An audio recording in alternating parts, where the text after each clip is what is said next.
when Dak had all those interceptions, and you go look back at half of them, they're bouncing off the hands of the receivers into a defensive player's hands. I'm sorry. We needed another wide receiver.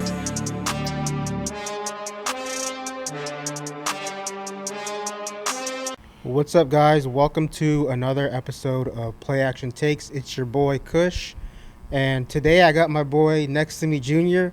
I mean, you guys all see his hat. He's a Cowboys fan. All my Texans fans, go ahead and boo him real quick in the comments. Let me hear it. I'm Apollo's resident Dallas Cowboys fan. As always, I'm Junior. As Kush said, I grew up a Cowboys fan, born and raised. When I came up as a kid, the Oilers left. There was no team for a while. All my memories of football as a young one were my dad on Sundays walking around with an Emmitt Smith jersey, Hall of Fame running back. It grew on me. By the time the Texans came around, my mom tried to convert me, but I was already too far gone. So, yeah, man, that's my story. That's how I became a Cowboys fan. Like I said, just football to me was on Sunday seeing my dad in an Emmitt Smith jersey, and then when I started playing the sport, that's just who I watched. I mean, they had the history. It's been a long time, but they had the history. They had the Hall of Famers. They had, I was born in 91, so I'm still too young to really remember those championships, but is what it is, man. I never converted when the Texans came around, so I'm here in all the glory and misery that it is. Hey, man, we accept you as a Cowboys fan in Houston, so this is Apollo Media's NFL podcast, Play Action Takes. We cover everything NFL from the Dallas Cowboys to the Houston Texans to, every other team in the league, all the players, all the coaches, all that stuff. So let's get right into it, man. The Dallas Cowboys. The first thing I want to ask you, dude, is what do we think of their offseason? It's hard. It's tricky. We've lost some key players. We lost Tank Lawrence. We lost Jordan Lewis. More on the defensive side, we've lost players. They had a good draft, I would say. The draft, they didn't do bad. They've made some decent signings here and there, like one or two. The free agency moves really didn't move me too much. My biggest question, the draft was great, but my biggest off-season question is, how is the new coaching staff going to move in? Yeah, and you just talked about the draft, and, me and you have had these conversations about the guy that I'm about to bring up. Before the draft, during the draft, after the draft. The guy I really wanted for the Texans is the guy that you guys got, Tyler Booker. Yeah. And a lot of people, kind of criticize you guys for taking him too early. Mm-hmm. But I think the way that I look at it is this is a guy that, to me, on the offensive line is like a culture changer. Yeah, and absolutely. I think when you look at the Dallas Cowboys, I think more you would like to have really talented players, Yeah, you want the superstars. Superstar receivers, which we'll get into a little later. But I think he's a really, really important piece for not only just a new coaching staff coming in, an offense that, wasn't really great last year. Yeah. And I think he's gonna help you guys, take that offense to the next level. Yeah. I kind of criticized the move at first. Day one of the draft, I was like, man, it's not a in your face type pick. I don't think we needed to make that move that early. What about the receivers? We had some big names still on the board available. Everybody knows outside of CeeDee Lamb, Dak has nobody to throw to. Well, he didn't at the time. I sat on it and we talked about it. I kind of, let it sit. I thought about it some more, and I don't hate it. Booker's going to be one of those guys that comes in and is ready to play right now. For the longest time, the Cowboys had one of the best, if not the best, offensive line in the league. And over the last couple years, we've seen that. We lost Zach Martin. He retired. Tyron Smith retired. He left the team for a season, and then he came back, signed a one-day, retired. I mean, we've lost a lot of these steadfast, like, key pieces to our offensive line. So when I sat back and thought about it, I was like, you know what? I don't hate it. It's not a bad pick. It's a guy who's going to come in and make an impact right away on the line. Where Dak needs protection. I mean, he's coming off an injury, second big leg injury. You know, I don't hate it. You know what I mean? I don't hate it. So would I have loved to see them pick up, you know, a big-time, big-name wide receiver and make a big splash? Absolutely. But when you look at that day one pick, he's still available. You know your offensive line needs help. Cool. Is what it is. Yeah, and, you know, I think we actually had these conversations. I'm going to bring it back to last year. I don't know if you remember this, but after you guys got, you know, walloped by the Saints, I think it was after week 2. Yeah. I think we talked about it. Like, this is a team that needs to beef up, like, the trenches, the offensive line and the defensive line. Mostly the defensive line, but yeah. And, like, so that's why I think Tyler Booker, especially on the offensive side, is important to just really improve that offensive line, not only just pass protection wise, you know, just to be able to run the ball, help Dak Prescott out. Yeah, absolutely. Because he's not like my age yet, but he's getting up there in age a little bit, you know. But yeah, man. So I think that was a very important pick, and it's funny you brought up the receiver because, you know, I thought they were gonna go Matthew Golden or something, one of these other receivers. I really thought when Golden was still available, I said that's our guy. I texted you. Yeah. I said they're fixing to grab Golden. They have to. They're dumb if they don't. That was both of us. And then they jumped us. The Packers ended up getting them. Yeah. You know, on this podcast, me and you are well-known Packers haters, so you know we both hated that they got him. I mean, we probably hate him for different reasons. There's a lot of trauma when it comes to the Packers for you, as a Cowboys fan. But yeah, man, I hated that he went to that team. But I mean, what could you do? They made the move that they needed, I guess. But yeah, and how couldn't it be us? That kind of brings us to the guy that you guys got at the receiver position in the trade from the Steelers, George Pickens. I thought this was an excellent trade for you guys. Yeah. I don't remember what you guys traded for him, but to me it doesn't really matter. It wasn't a lot, and I could look it up. I think it was just a couple picks. Regardless, we needed another wide receiver that's gonna make an impact.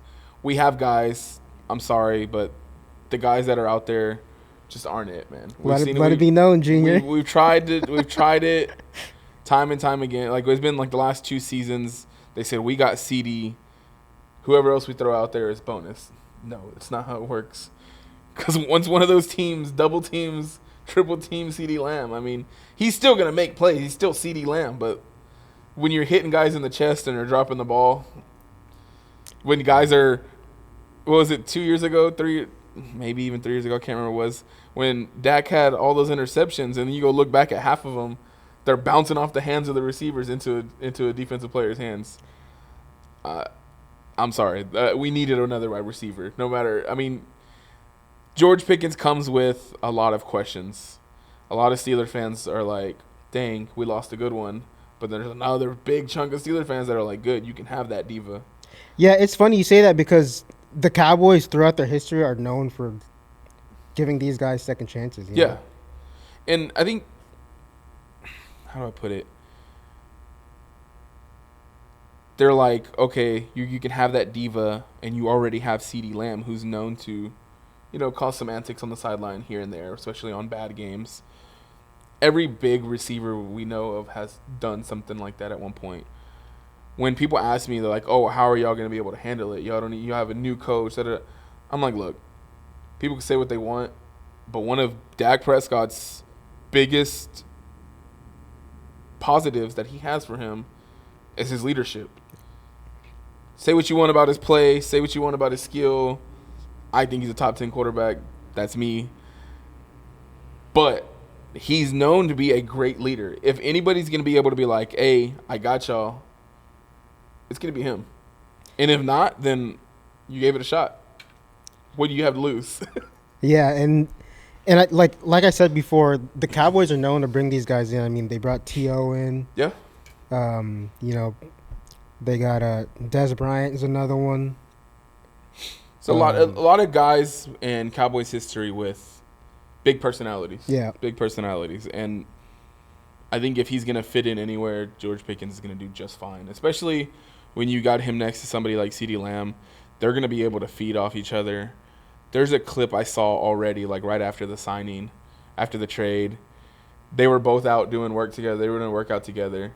And, you know, they're hyping up, you know, themselves and hyping up each other and whoever watches. And they're like, look, we don't got a 1 and 2. We got 2 number ones over here.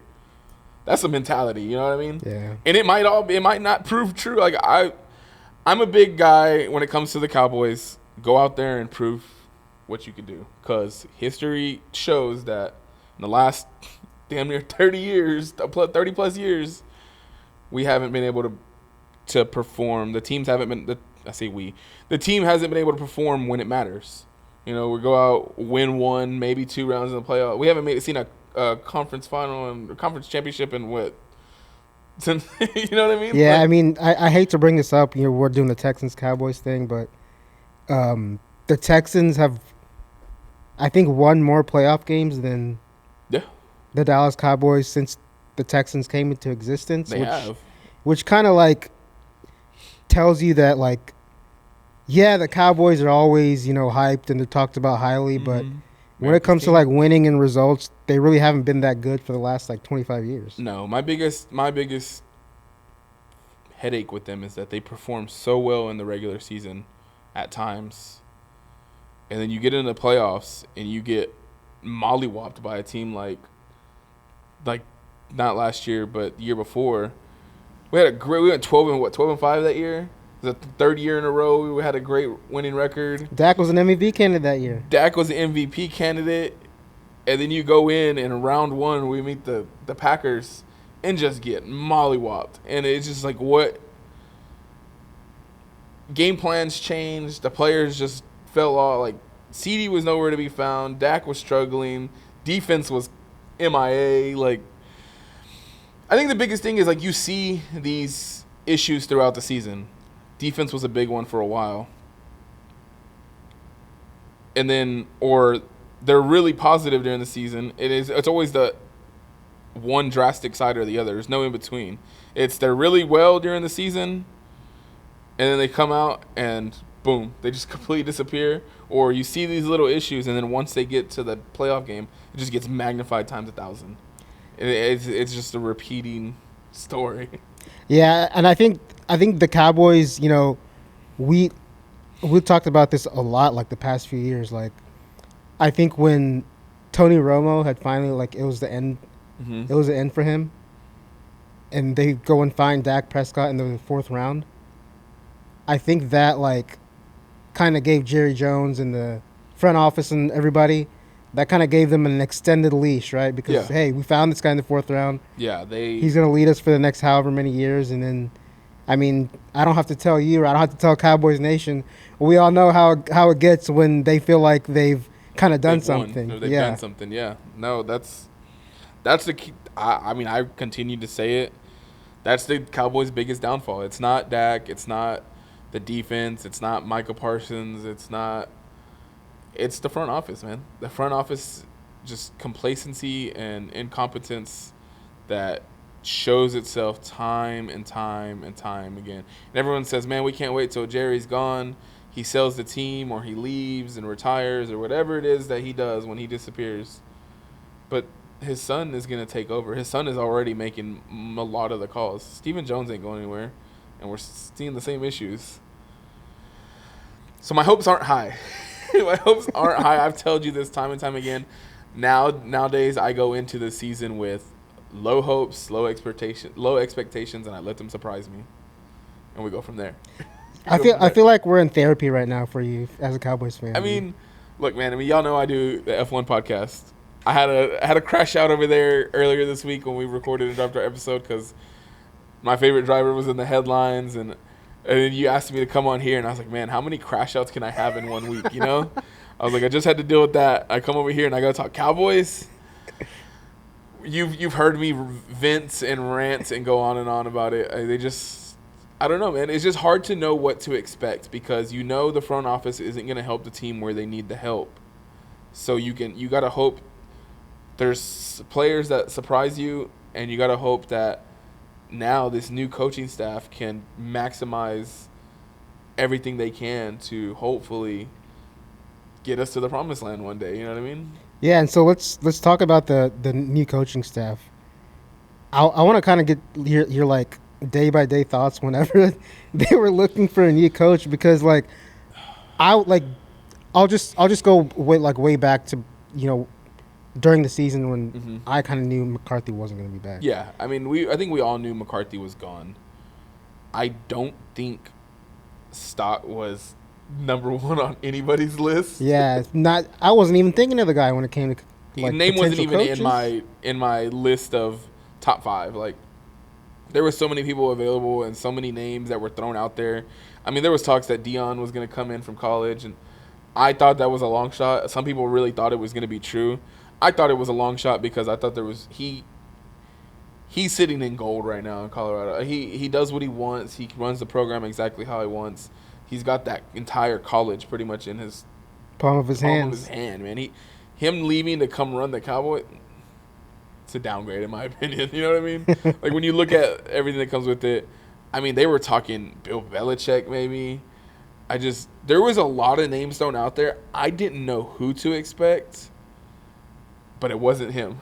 It wasn't Stott. Yeah, I don't think any of us thought Schottenheimer was even going to be a consideration. It's funny because there's guys like his name's escaping me right now.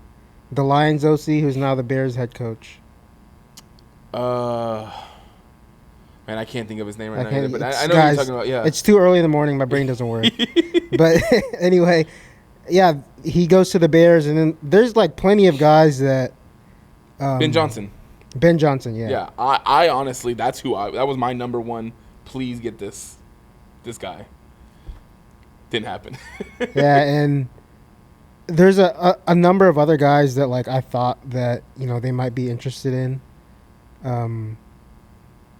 But damn, I didn't like.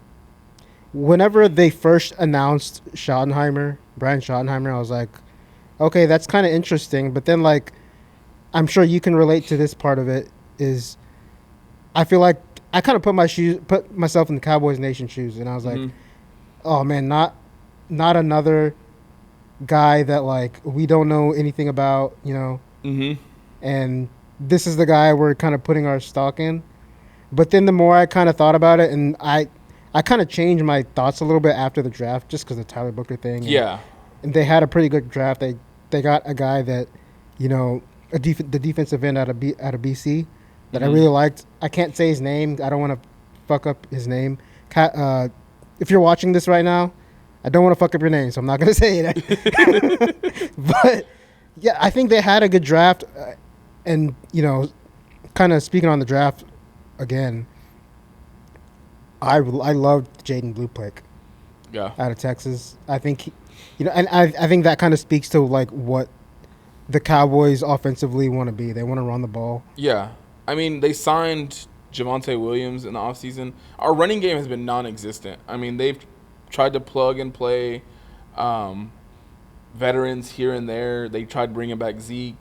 It just hasn't worked. There's been no run game. Yeah. They were relying these last few years heavily on Dak throwing the ball. And then once he went down with injury last year, I mean, the offense just disappeared. Like it was just gone. There was nothing left.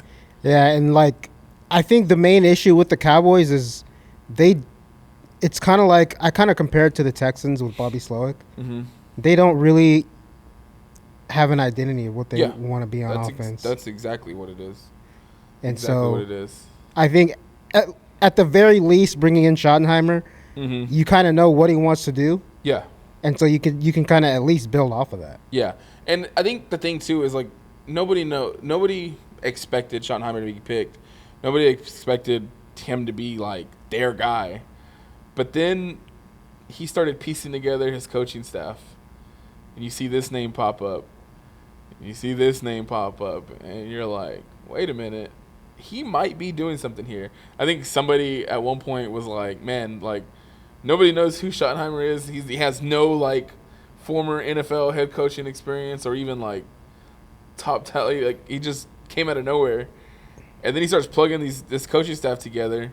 And I saw somebody say, like, man, he might be putting together, like, the Avengers over there, the coaching staff. Because he has a really good staff behind him this season.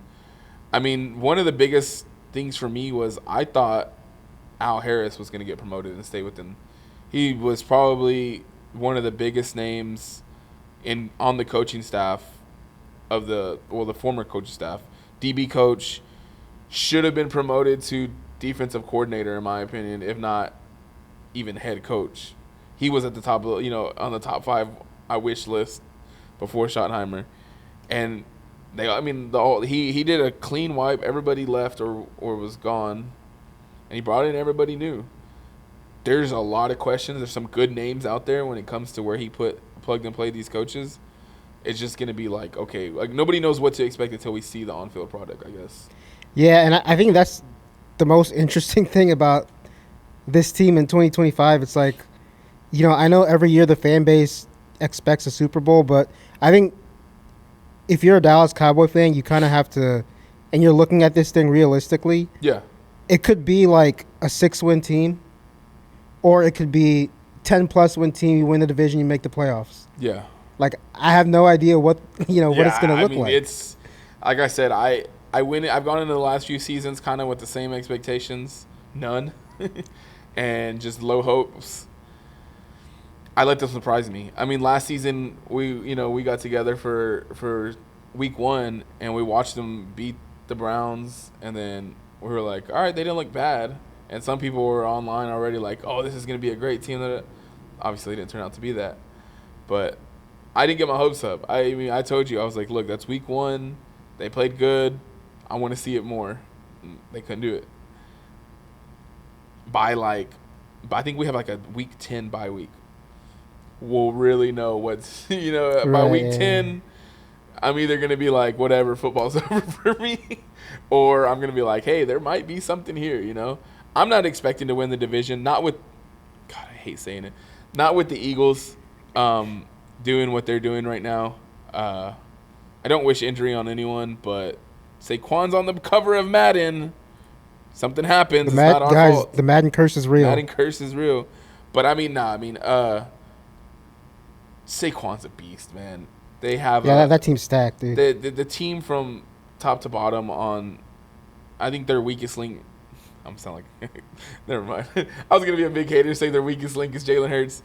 Jalen Hurts fits into that team just really well. Hometown kid, graduated from Channelview, which is literally where my parents graduated from Channelview, so I grew up right down the street from him.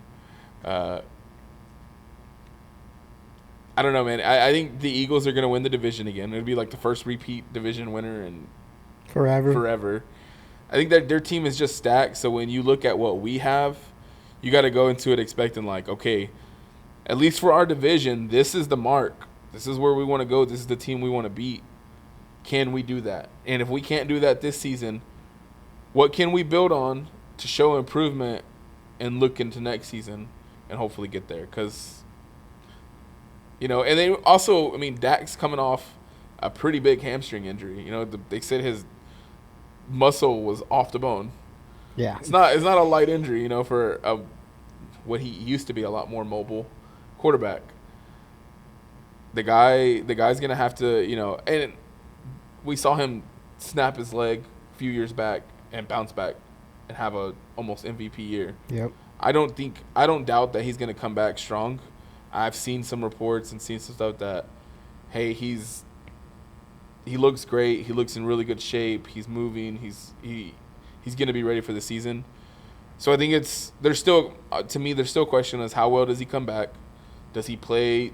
I don't see him playing scared, but is there still something in the back of his mind, while he's playing? That's already his second leg injury in his career. All I can hope is that, his congrats to him and his wife. Or fiance, I don't remember if they got married yet. Congrats to him and his significant other. They just had their baby. Maybe he comes in with some super dad power and leads us, But Yeah, man. It's just so many questions. I think is the biggest thing going into 2025. How well are these draft picks going to be? How well is the coaching staff going to be? How well is that going to bounce back from the injury? What's the defense going to look like now that we've lost some key players? What's this new revamped offensive line look like? It's just the 2025 season is just full of questions, and I just don't know what to expect. I really don't. Yeah, and that's why, like, in previous years, yeah, the Cowboys are fun to watch because it's the Dallas Cowboys. But Yeah, I think this year I'm gonna have my eye on them, and we just talked about the quarterback, number 4, Dak Prescott. So my guy. let's kind of get That's into. my guy. I kind of want to, I want you to evaluate his whole career, and we talked about, the top 10 lists, and I've talked about the top 10, top 5 lists, Mm-hmm. and earlier in the podcast you said Dak Prescott's a top 10 quarterback, and I tend to agree. A lot of people, I think he's on the bottom half of that, towards the lower end. But yeah, a lot of people love to hate Dak Prescott, Yep. but I think if you kind of pair him up with the other quarterbacks that have had playoff success, Mm-hmm. I'll say this: I kind of compare him a little to Matt Stafford, right? Okay, I've Because- seen the comparison before. Because Matt Stafford, when he was with the Lions, he didn't have any type of playoff success, Mm-hmm. and nobody really, put him in those lists. Yeah, All it took was 1 year, goes to the Rams, wins the Super Bowl, has some playoff success. People are putting him top 5, top 7. yeah. And so I think Dak Prescott needs to have. I don't even think he has to win a Super Bowl. If he wins a Super Bowl, that's amazing. That's going to help him a lot. But if he gets to like the NFC Championship game, and he looks good doing it in the next few years, I Mhm. think people are going to start to respect him a lot more, and then he's going to go up Yeah. that list. I think what hurts, though, everybody loves to hate the Cowboys, so a lot of people hate Dak just because he's a Cowboys quarterback. And then a lot of people look at him and like, oh, he throws so many interceptions. He had one really bad year where he threw a lot of interceptions. Cool. Really hasn't had that many since when you look at it. Even when he has, like I said, the last couple of years, you look at a lot of his interceptions. I've watched literally wide receiver bounce off his hands into the hands of maybe he could make it. I don't know. Like, there's a lot of times where it's like, what more do you want from him when it comes to that aspect, that small aspect? But also, you look at like the other quarterbacks. I personally, and maybe I'm a little biased, but I personally have a hard time finding 10 other quarterbacks that perform better than him. Yeah, he's struggled in the playoffs a couple games, but then there's been games where he goes out and he makes the game close. Him and the offense scored 30 points, but the defense gives up 40 or 50. And it's like, do you want him to play on both sides of the ball? Like, Yeah, and we were and- like, oh, Dak can't win in the playoffs. It's funny, people. Brother, he threw for 300 yards and crazy. 3 touchdowns. Yeah, it's wild. It's funny people say that he can't perform in the playoffs, but I think one game people love to forget is when you guys played Tom Brady in the Bucks, and he outdueled Tom Brady in the Bucks. Mm-hmm.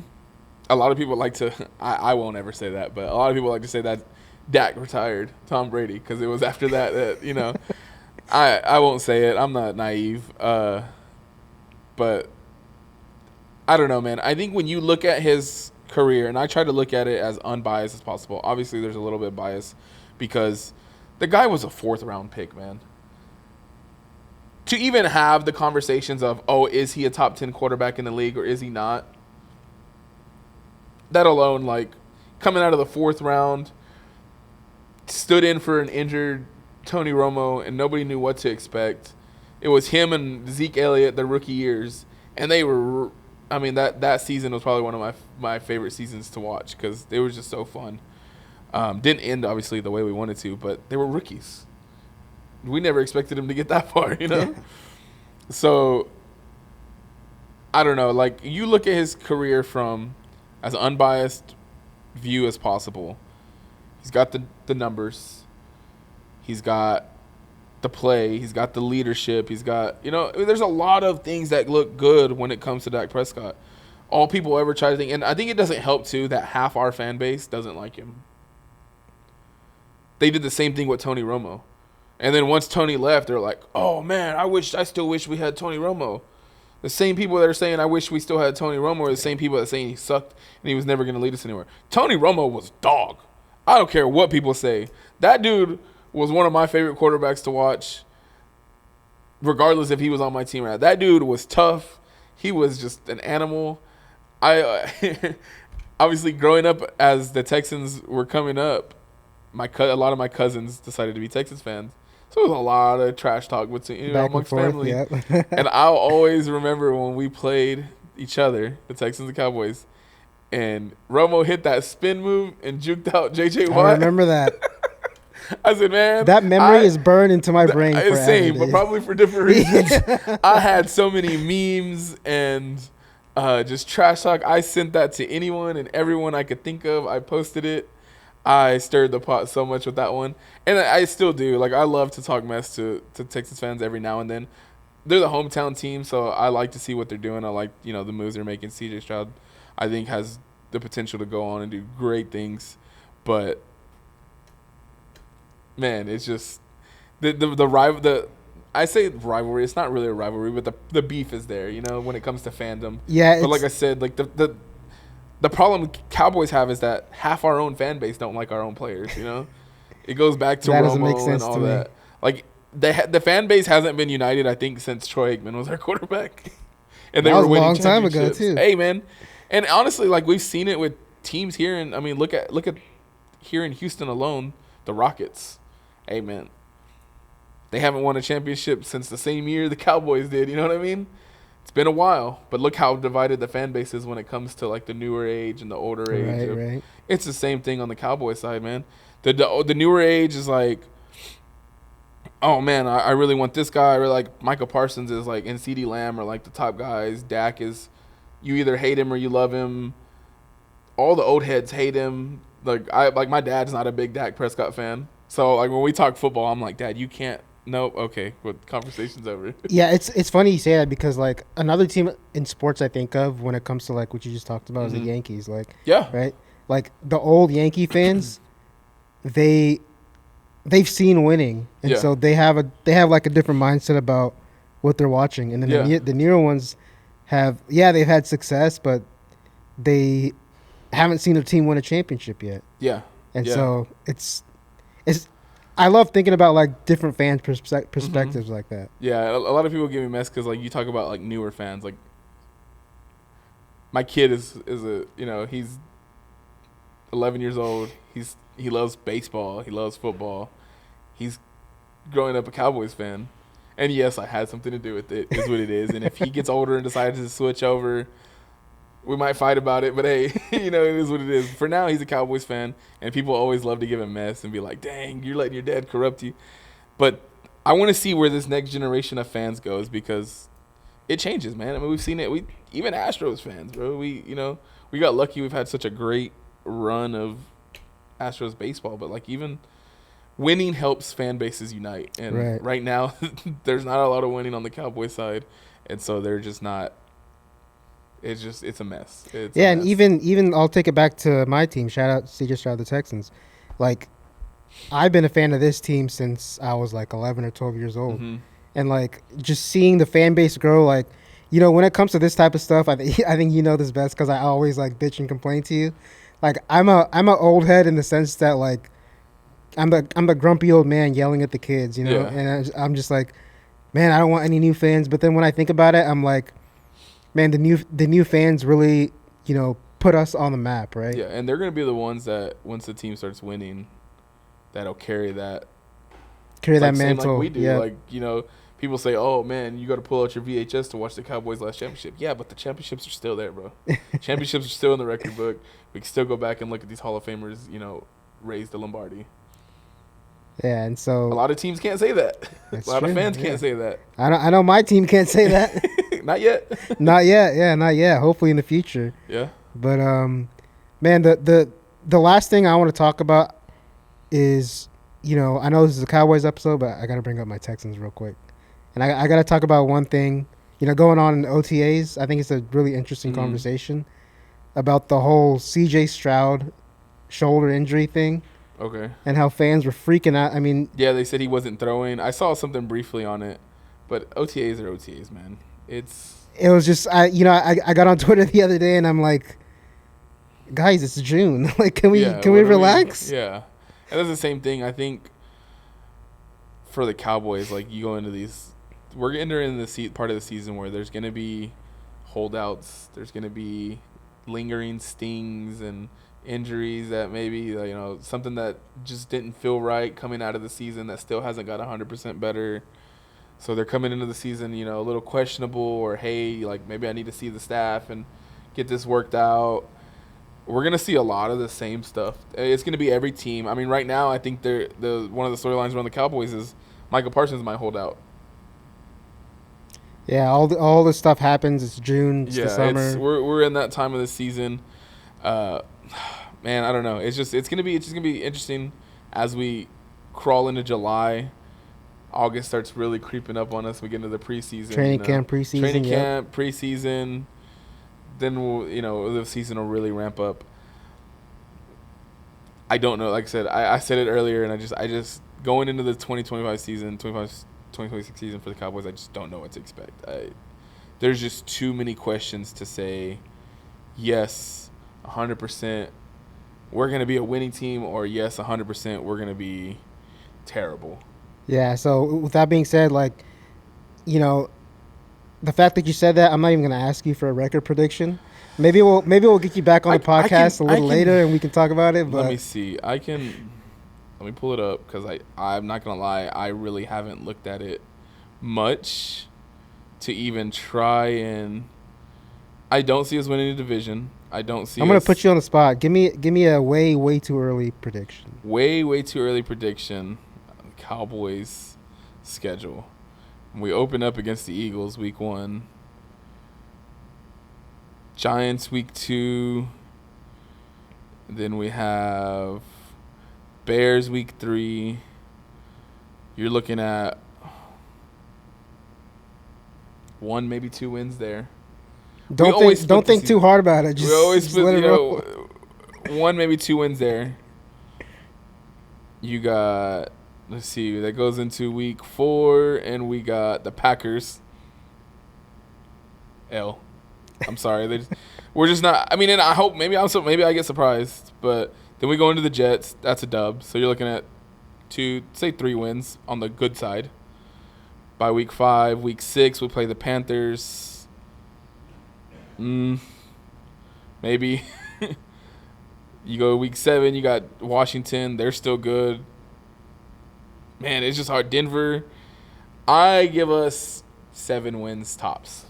Just going halfway through the season, I think 7 to 9 wins is a really, really good season for us this year. Anything over that, I'm stupid and they prove me wrong.